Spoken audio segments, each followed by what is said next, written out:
Jésus s'est inquiété quand même avec cette question. Je ne sais pas si vous le remarquez. Mais en posant la question, après avoir donné la parabole et en terminant par une interrogation, mais Jésus s'est inquiété. Est-ce qu'il y aura des gens qui persévèrent, gardent le flambeau, qui reflètent son image, qui, à l'image de cette veuve, avance malgré les adversités, malgré toutes sortes de preuves sur le chemin du ciel? C'est ça.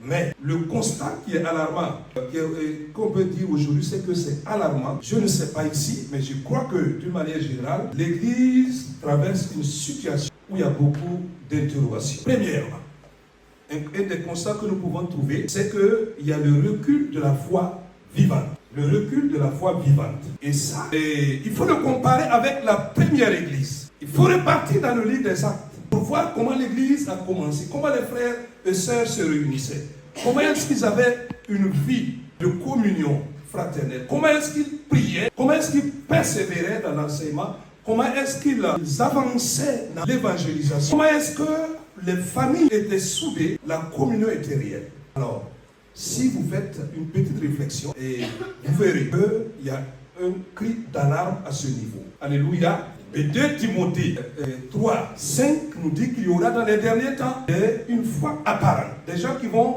marcher comme s'ils sont des chrétiens, mais en réalité, ils ne le sont pas. Vous voyez, c'était déjà écrit, c'était déjà prévu. Et nous le voyons aujourd'hui. Effectivement, nous avons de grandes églises aujourd'hui, beaucoup de monde. Mais est-ce que, effectivement, il y a cette foi authentique comme nous le voyons à la première église? C'est cette question. Deuxième élément, nous voyons que le message qui est diffusé aujourd'hui, de par les églises, de par les médias, je ne sais pas, mais il y a beaucoup de questionnements. Il y a des déviations qui se font. Il y a des ajouts au message authentique de la Bible, de la parole de Dieu, qui est notre référentiel. Et nous voyons que cette discussion, ce débat entre les leaders, etc., etc. Et nous pouvons dire que le message aussi a pris un coup quant à sa véracité, quant à sa réalité, en fonction de la parole de Dieu. Et c'est réel. Exemple, nous allons voir ce courant.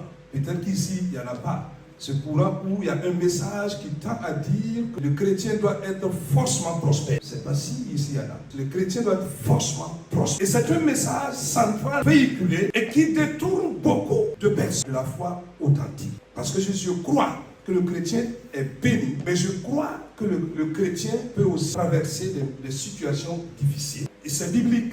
Et nous le voyons, il y a beaucoup d'exemples. Ça, c'est un exemple parmi tant d'autres.